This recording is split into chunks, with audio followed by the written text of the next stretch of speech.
Oke, saya akan dulu. Ya.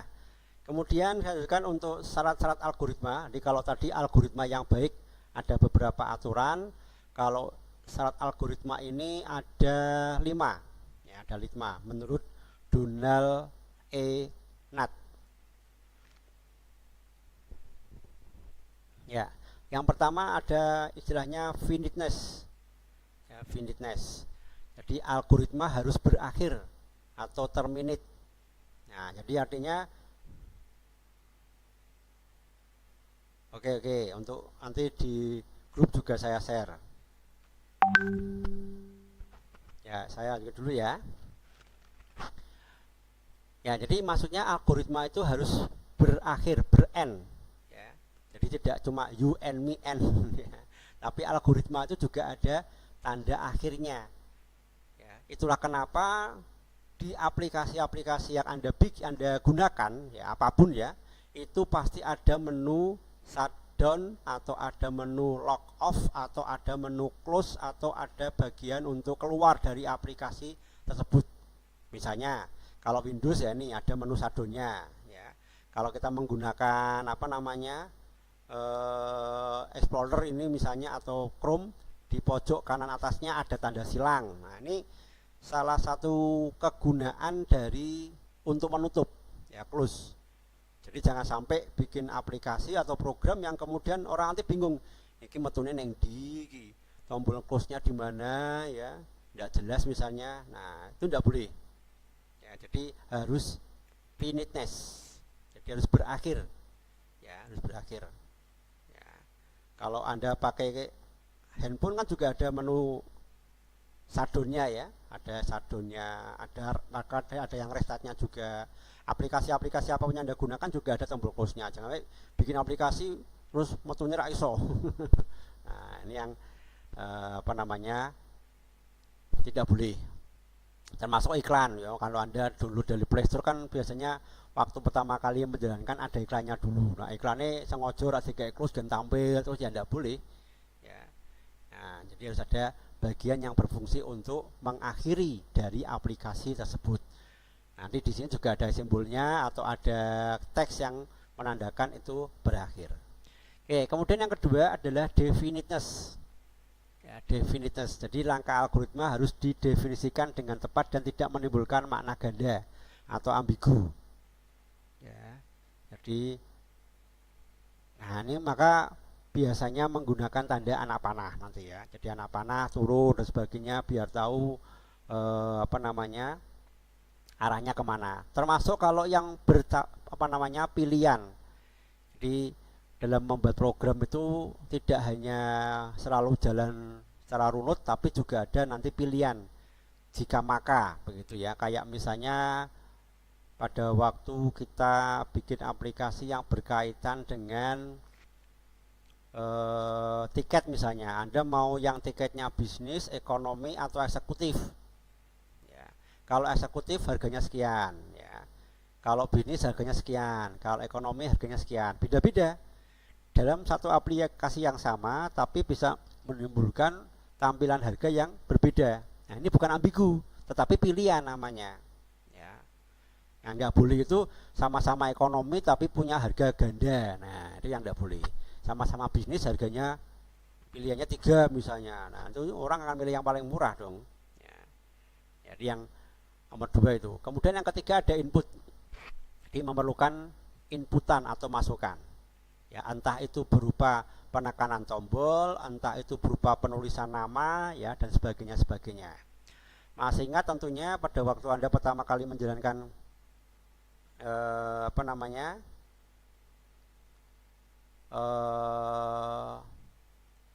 HP ya, itu kan Anda nyalakan, ditanyakan ya nama depan, nama belakang, alamat email dan sebagainya. Itu bagian dari input.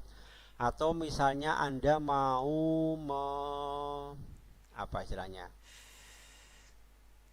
masuk ke sebuah situs Facebook misalkan, Twitter misalnya, Instagram misalnya. Nah, kan ditanyakan dulu ya untuk memasukkan nama dan sebagainya supaya Anda bisa bergabung atau supaya Anda bisa posting.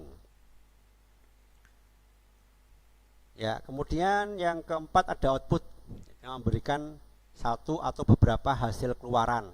Ya. Output itu tidak hanya tampil di teks saja, tidak hanya tampil di layar saja, ya, tidak hanya tampil di layar saja, tetapi juga bisa ke media yang lain. Ya, misalnya print.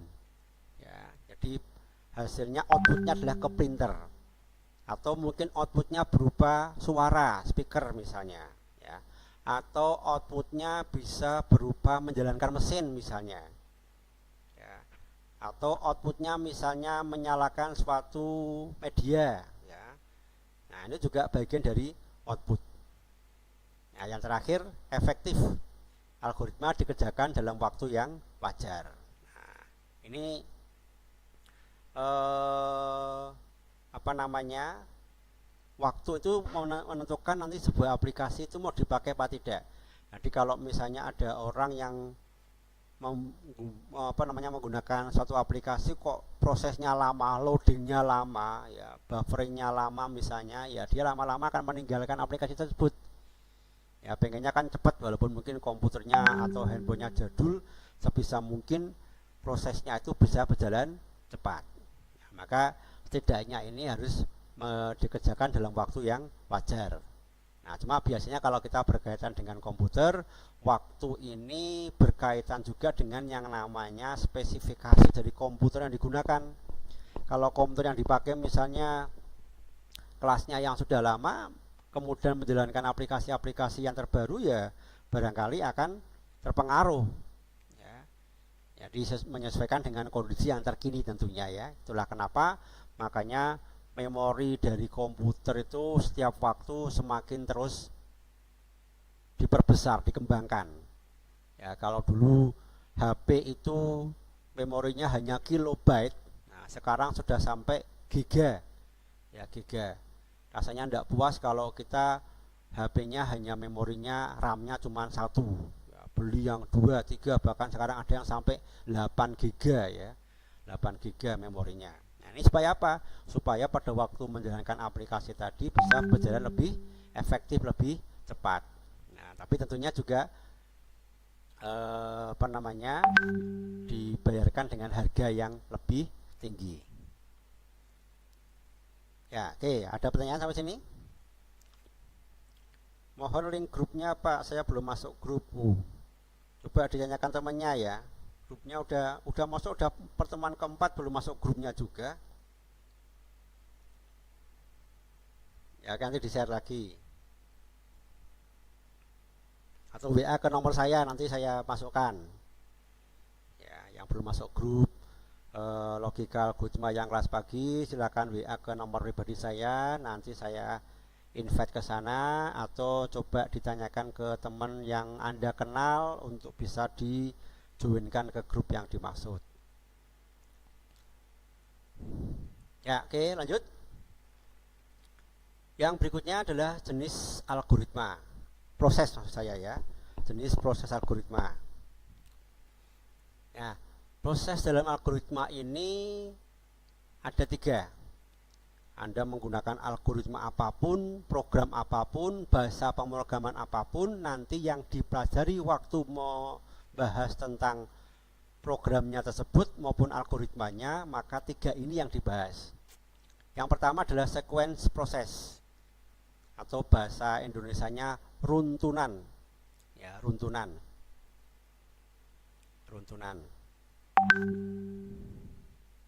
Nah, apa itu runtunan? Runtunan adalah instruksi dikerjakan satu demi satu, mulai dari instruksi pertama sampai dengan instruksi yang terakhir.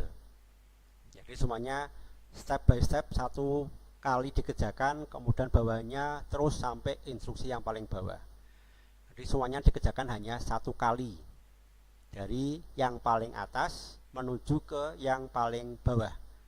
Ya, karena nanti kalau kode itu nulisnya dari atas ke bawah. Yang kedua adalah selection process. Ya, pemilihan, seleksi, memilih, atau ada juga yang menyebutnya dengan percabangan, ada juga yang menyebutnya dengan pengambilan keputusan. Ya, pengambilan keputusan. Ya, apa itu?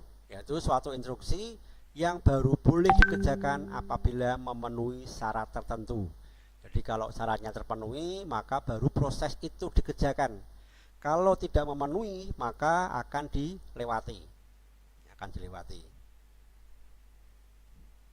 Ya, contohnya tadi saya sudah menyinggung tentang tiket.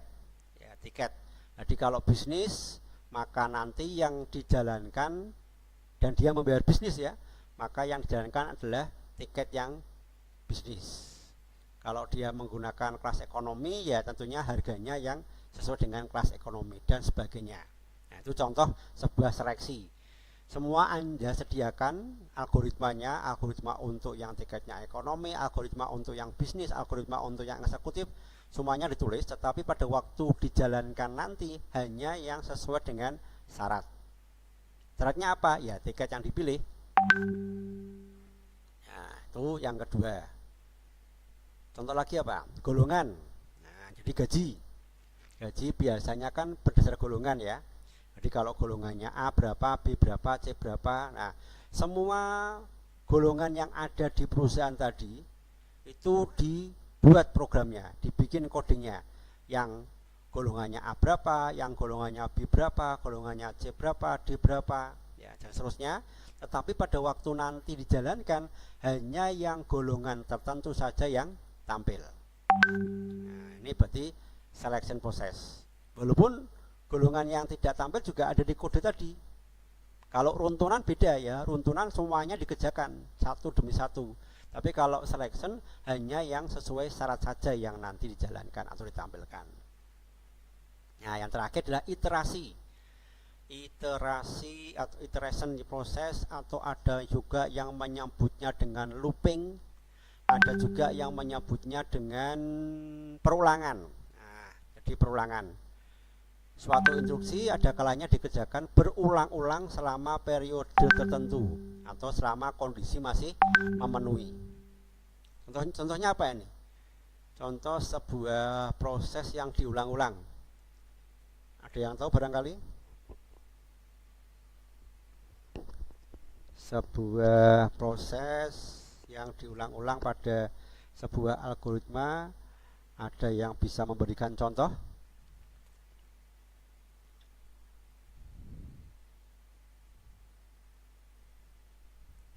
Silakan. Contoh sebuah perulangan. Kalau contoh seleksi, contoh syarat tadi kayak gaji, tadi tiket, ya, pembayaran dengan diskon, ya itu masuk ke situ ya. Jadi kalau dia beli jumlahnya sekian, diskonnya sekian. Nah, ini bagian dari seleksi tadi. Kalau yang iterasi, ada yang tahu?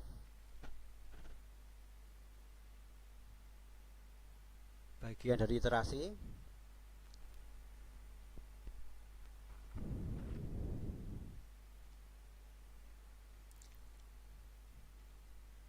Contoh perulangan. Anda juga sudah sering menggunakan ini, mengulang-ulang. Apa? Contoh sebuah program atau aplikasi atau sistem yang di dalamnya ada proses perulangannya.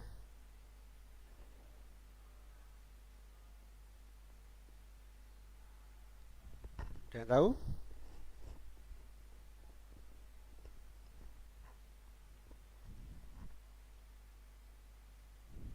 Apa? Contoh perulangan.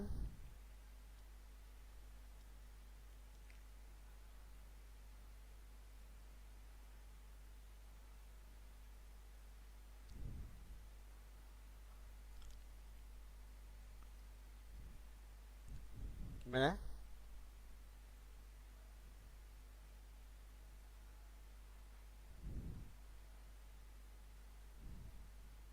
Presensi.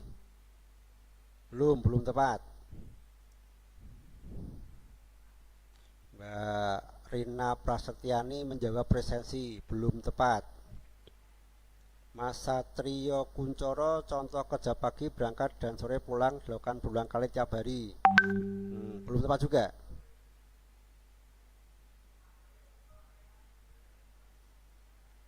apa namanya di aplikasi ya, yang saya minta contoh di sebuah program sistem aplikasi software yang di dalamnya itu ada perulangannya. Siakat boleh, tapi siakat yang mana dulu? Siakat itu isinya banyak. Itu kan ada presensi, tadi ada apa namanya. Jadi yang namanya perulangan itu di saat yang sama, jadi bukan di waktu yang lain ya. Jadi di saat yang sama Anda mengulang-ulang, ya mengulang-ulang. Ada perulangannya, ada juga yang tidak. Jadi perulangannya ini tergantung juga dengan kondisi sama. Jadi ada kondisinya juga. Kalau kondisinya sesuai maka perulangan dijalankan, tapi kalau kondisinya tidak, ya dia cukup sekali. Jadi bisa runtunan, bisa juga iterasi. YouTube, sosmed, oke. Di mananya Mas? Di YouTube itu di mananya perulangannya? Kalau kerja pagi berangkat sore itu kan sudah lain waktu ya, sudah lain waktu. Ya betul. Nah ini Mas Satria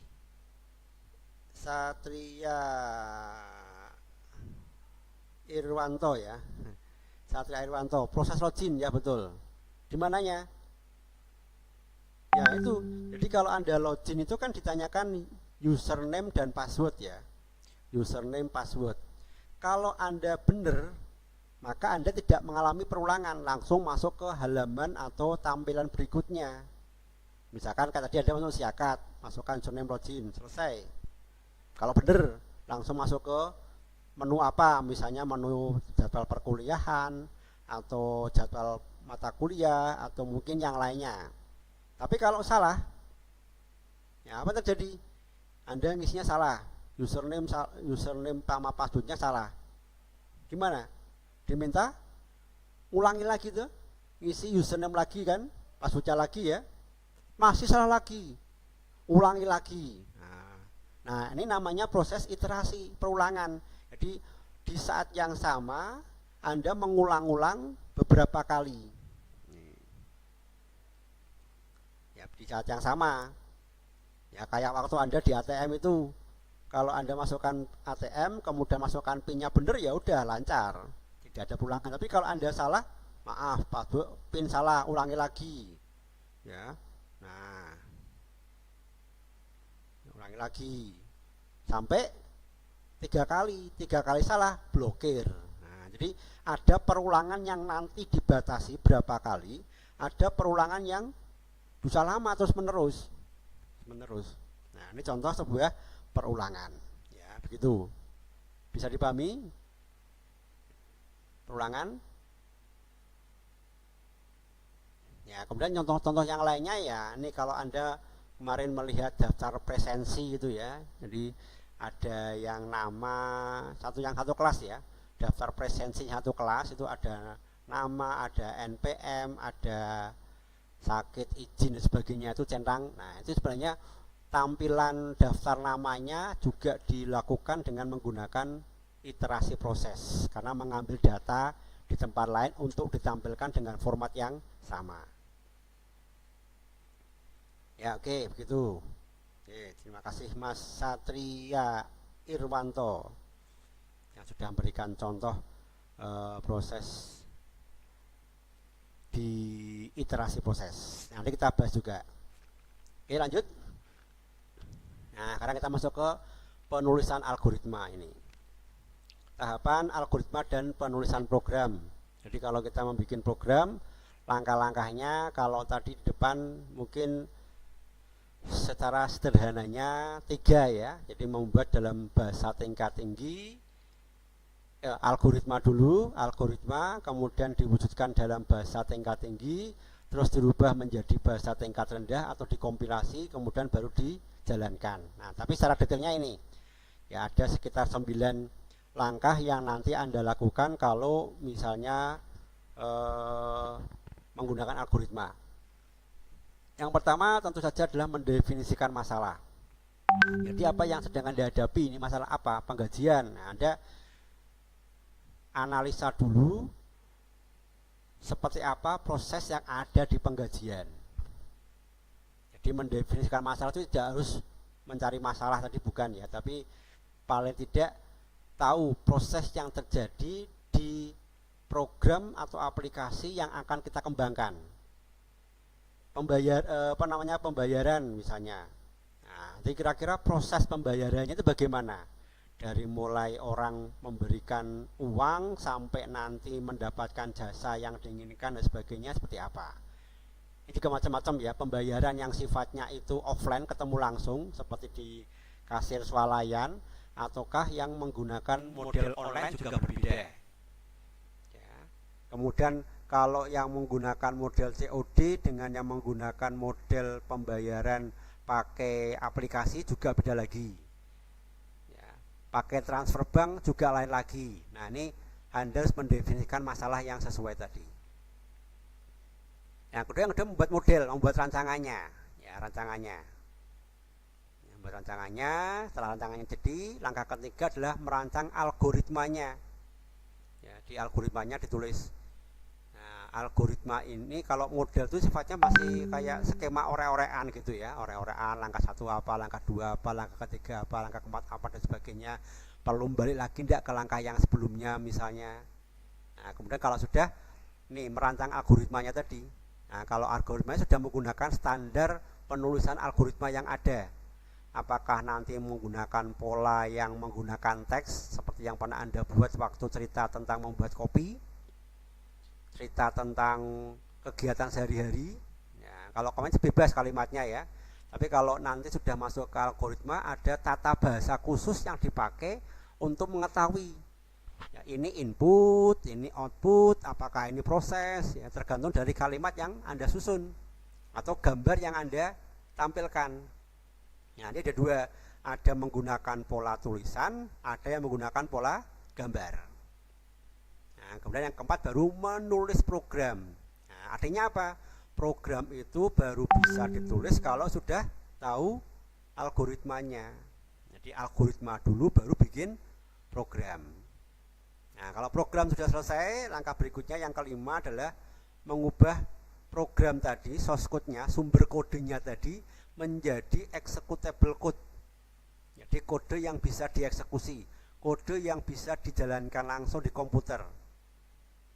Masih ingat kemarin saya contohkan bagaimana komputer itu ada dua yang bisa dibaca ya, ada yang bentuknya teks biasa yang masih bisa kita baca, ada yang bentuknya kemarin bahasa mesin itu ya, yang teksnya aneh-aneh itu. Nah, ini berarti melalui proses compiling. Jadi mengubah dari bahasa tingkat tinggi menjadi bahasa mesin. Ini pakai dikompilasi. Kemudian yang keenam, dijalankan hasil kompilasinya tadi. Apakah ada yang salah? Kalau yang ada yang salah berarti kembali ke nomor 4.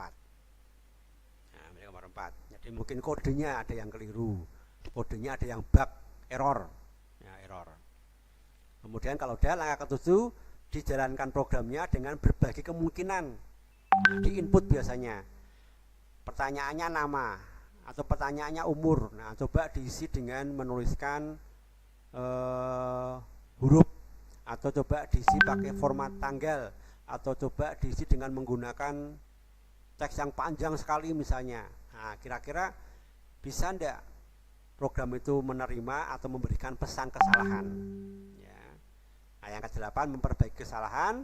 Kalau sudah baru mendokumentasi program bila sudah benar ya. Dokumentasi ini langkah-langkah tutorial ya, tutorial bagaimana program itu nanti dibuat ya. Dia ada sekitar 9 langkah. 9 langkah ini bisa disederhanakan menjadi 4 ya, menjadi 4. Jadi mendefinisikan masalah tetap, membuat rumusan dan pemecahan masalah ini langkah 2, 3 ya. Ini membuat rumusan untuk pemecahan masalah ini langkah 2, 3. Implementasi itu langkah 4, 5, 6 ya. 4, 5, 6 itu implementasi.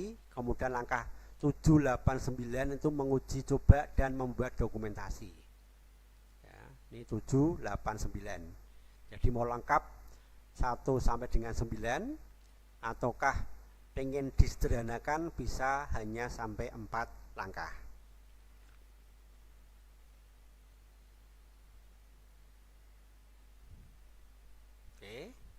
Bisa dipahami ya?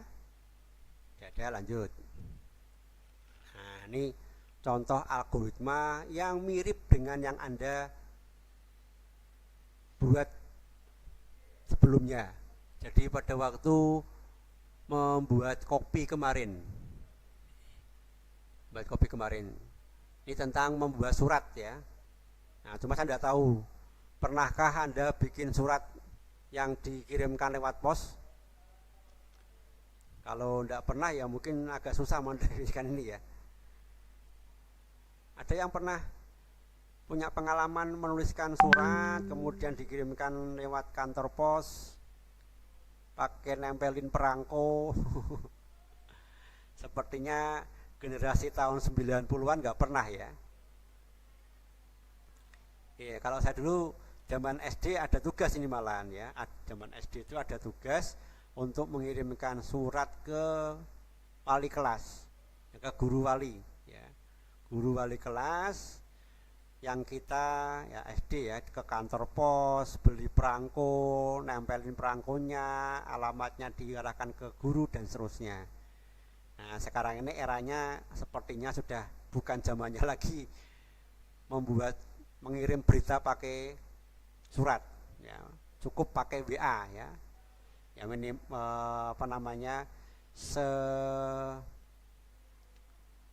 istilahnya, kalaupun tidak ada WA ya minimalnya pakai SMS lah ya. Ya makanya sekarang surat sudah nggak laku, kantor pos ya malah kegiatannya menjadi lain. ya kayak kembali ke sini ya, ini kira-kira pernah ya Mas Taufik ya. Wah, ini ya bikin dulu waktu SD ya, begitu sudah SD naik ke atas SMP kayaknya sudah jarang-jarang. Ya itu pengalaman sendiri ya, pengalaman sendiri. Bahkan dulu ada yang namanya Telegram ya, bukan Telegram aplikasi yang kita pakai sekarang ini, bukan. Jadi Telegram itu kayak surat yang langsung bisa sampai hari itu juga gitu. Kalau surat itu kan butuh perangko. Nah perangko ini nanti menentukan lamanya surat itu sampai ke apa yang dituju. Misalkan kalau kita perangkonya rata-rata 2-3 hari ya. Kalau nggak bisa sehari sampai, walaupun dalam kota surat itu nggak bisa. Nah dulu kalau pengen, apalagi luar kota, apalagi luar pulau, nah ini nggak mungkin surat itu bisa sampai seketika itu. Paling cepat 3 hari baru bisa sampai ke tujuan. Nah kalau misalnya suratnya hal yang penting, misalnya berita tentang kematian ya, atau mungkin musibah ya, zaman dulu jangan dibayangkan ada WhatsApp, ada handphone ya, telepon aja yang punya hanya orang-orang tertentu ya, karena pakainya telepon kabel, tidak banyak yang bisa membeli telepon waktu itu atau mempunyai telepon. Nah maka kalau berada di pelosok-pelosok desa itu pakai Telegram namanya. Jadi aplikasi Telegram, bukan aplikasi. Ke kantor pos, ke kantor Telegram, nanti kita minta untuk dikirimkan beritanya.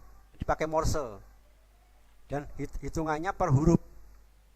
Ya, semakin banyak huruf yang Anda kirimkan ya semakin mahal harganya.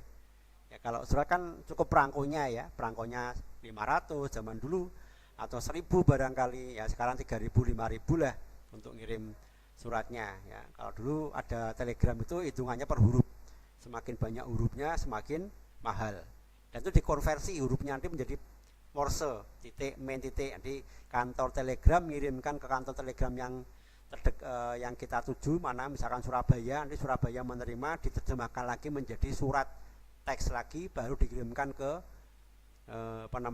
alamat yang Anda inginkan tadi. Ya, ini sekedar nostalgia zaman dulu. Ya, kembali ke sini. Ini kalau kita bikin surat, kalau yang udah pernah nulis surat ya, jadi tulis surat pada salep kertas, ambil sampul surat, masukkan surat tadi jelibet ya, masukkan ke sampul ya atau ke amplop, kemudian tutup amplopnya menggunakan lem. Jangan pakai ludah ya. Bahaya. Kemudian kita tuliskan alamat ya, kalau tidak tahu alamatnya nanti cari buku alamat, kemudian ditulis alamatnya tadi di amplopnya, baru kemudian ditempel perangko, bawa ke kantor pos. Nah, di langkah-langkah Anda nulis 1 sampai 8 ini adalah algoritma, intinya itu. Intinya itu. Jadi kalau langkahnya dibalik ya tidak bisa, ya. Jadi nulisnya nanti di paling bawah sendiri, ya malah Anda di kantor pos orang Anda ngirim surat tapi malah nulis suratnya kan begitu, ya. Nulis surat dulu, kalau sudah siap dikirim baru dikasih perangko. Nah, bahkan perangko sekarang karena jarang-jarang dipakai menjadi benda bersejarah, ya. Mungkin yang punya hobi filateli itu ngumpulin perangko, ya, atau mungkin nempel di perangko dulu baru Anda tulis alamatnya, ya boleh-boleh saja, tapi langkahnya menjadi tidak logis tadi, ya. Harusnya nulis surat dulu, begitu siap untuk dikirimkan baru dikasih perangko,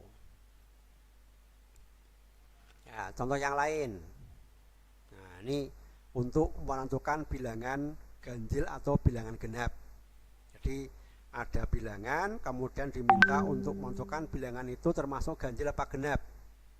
Nah, maka langkahnya masukkan sebuah bilangan sembarang, kemudian untuk tahu bahwa bilangan itu ganjil atau genap kan kuncinya dibagi 2, ya. Jadi kalau dibagi 2 ternyata sisanya 0, itu adalah bilangan genap. Tapi kalau ternyata dibagi 2 sisanya kok bukan 0, maka itu termasuk bilangan ganjil. Jadi yang dihitung justru sisanya, bukan hasil baginya, ya. Jadi kalau dibagi sisanya 0. Nah, jadi langkah-langkah dalam algoritmanya kira-kira seperti ini. Hitung sisa hasil bagi tadi, bila hasil baginya sama dengan 0 sisanya, maka bilangan tadi termasuk bilangan genap. Tapi kalau sisa hasil baginya selain 0 atau sama dengan 1, maka bilangan itu adalah bilangan ganjil. Ya toh? Bisa dipahami ini? Algoritma ini bisa dipahami enggak?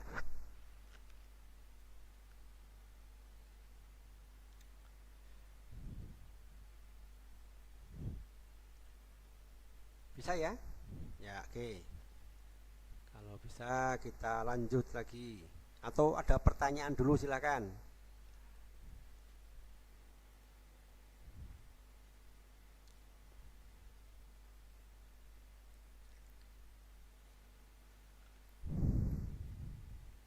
Tidak ada? Oke, lanjut. Nah, sekarang menuliskan algoritma ini ada 2 cara. Ya.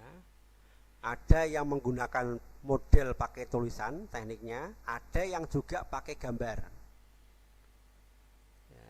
Jadi ada orang yang menerangkan itu lebih suka langsung ngomong, atau mungkin model pakai ditulis dulu.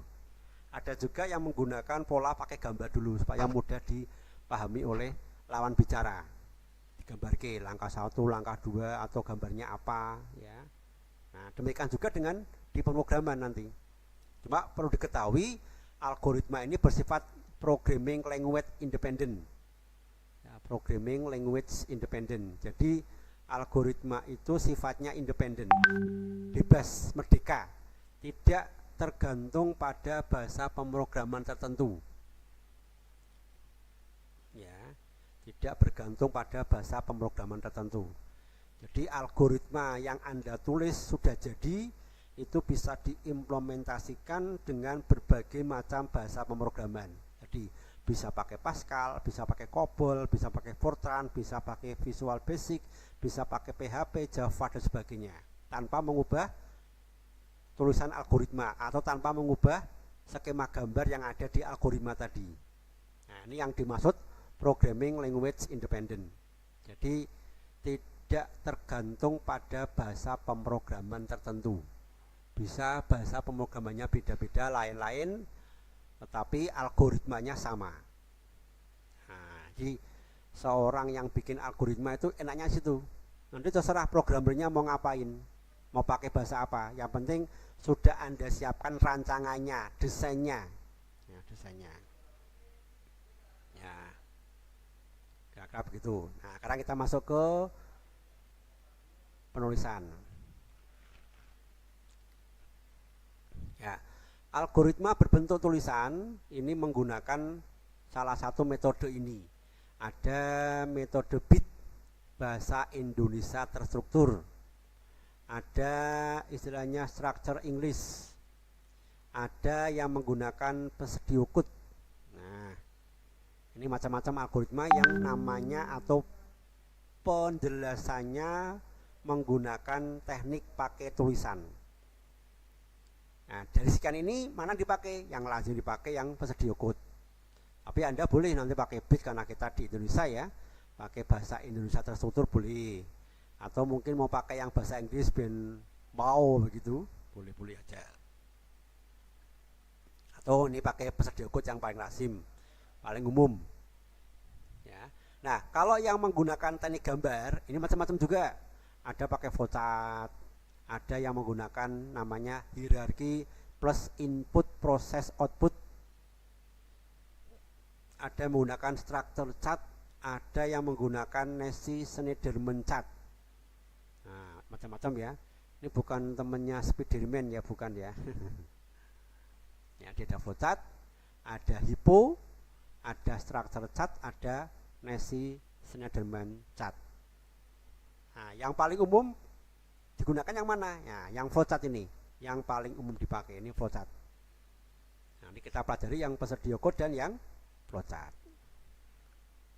Ya, sampai sini silakan, barangkali ada yang ingin ditanyakan.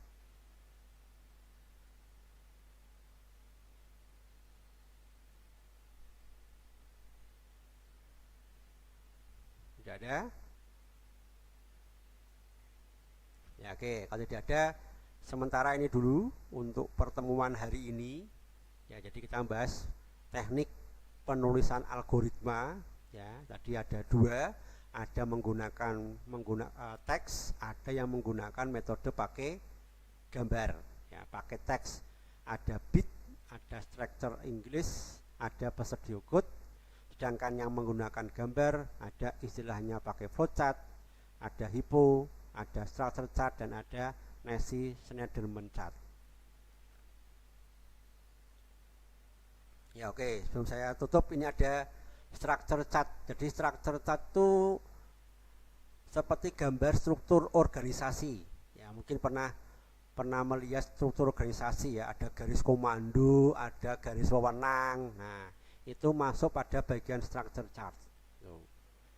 Begitu, Mbak Naufal Sadida. Ada yang lain silakan. Masih saya kasih kesempatan kalau ada yang ingin bertanya. Kalau hypo itu input proses output ya, jadi penggambarannya nanti kayak bikin menu misalnya menu input. Nanti begitu diklik ada input data barang, input data customer, input data supplier, input data karyawan. Nah, jadi dikelompokkan bagian inputnya apa, kemudian bagian prosesnya apa, transaksi penjualan, transaksi persediaan barang. Nah, outputnya ini yang kaitannya dengan print out ya, hasil yang nanti dilaporkan ya, report atau laporan penjualan, report laporan penggajian, report laporan apa gitu. Kalau yang Nash-Schneiderman chart ini saya belum pernah menjumpai, tapi kurang lebih